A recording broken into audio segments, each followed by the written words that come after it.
I'd like to take a few minutes to also talk about how you build relationships in China when working in China.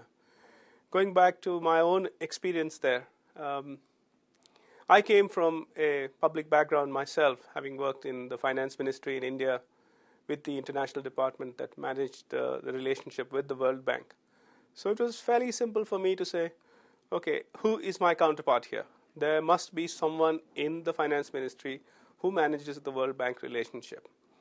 So it's typically important to identify who is the key counterpart, not just somebody with whom you have exchanged a business card or had the chance of a meeting, but focus on who is your key counterpart and seek directly to have a meeting with that person or that division to understand where to take it forward.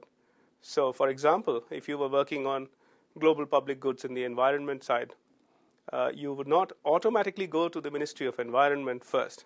You would start with your counterpart in the finance ministry and say, in which division of the international department is this matter handled?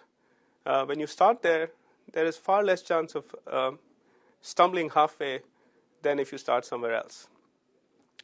Very important then to identify the key counterparts and to build a transparent and cordial working relationship with them. You will often find that a lot of decisions are not taken immediately, but be assured that the typical government way is to give everything a lot of thought and usually to take some time in reacting. It might seem that the person you're talking to needs to go to a different authority for approvals. That may or may not be the case, but it's not typical to expect immediate agreement unless this is a long-going conversation and you're at the final point of a negotiation.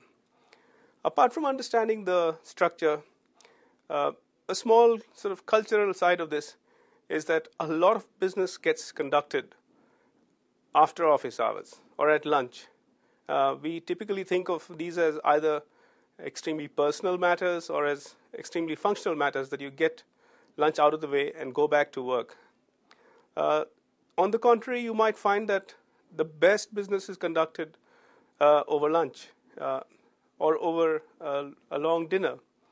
Certainly you build stronger relationships, but it also allows Chinese counterparts to talk to you in a relatively more relaxed atmosphere to understand where you're coming from better, and you get to understand where they're coming from a lot better.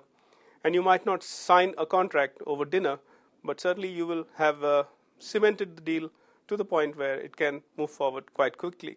So it's important to keep these nuances in mind, and these get multiplied when you are visiting a province or a city or a unit outside of Beijing, for instance. For them, a visitor from outside has to be, I think, taken care of in the typical way, and refusing a meal because you have to write a BTO would be nothing short of disastrous.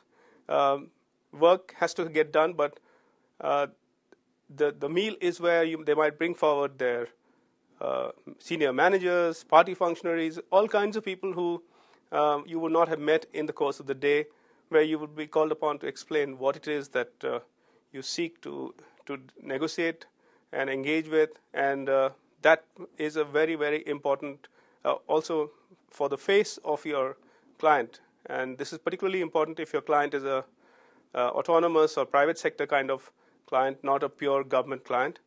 But you have to keep these nuances in mind. It would also help if you had a tremendous appetite for alcohol, but if you do not have that, it's nice to be able to find someone in your team who can be the designated drinker in some of these situations, because a lot of the toasting that goes on in these events can be very taxing on someone working 60, 70 hours a week. That's just one short thought that I thought I would share in terms of how to build relationships and how not to destroy them, because this is an important aspect of going forward, to be able to convince your counterpart that you have clearly outlined what it is that is needed, And never, I would say never, would I try to insist that a particular agency or counterpart has to do a certain thing by a certain time. That just doesn't happen where the World Bank is concerned. You have to understand the context and move accordingly. But at all times, respect the social ethos and accept those dinner invitations.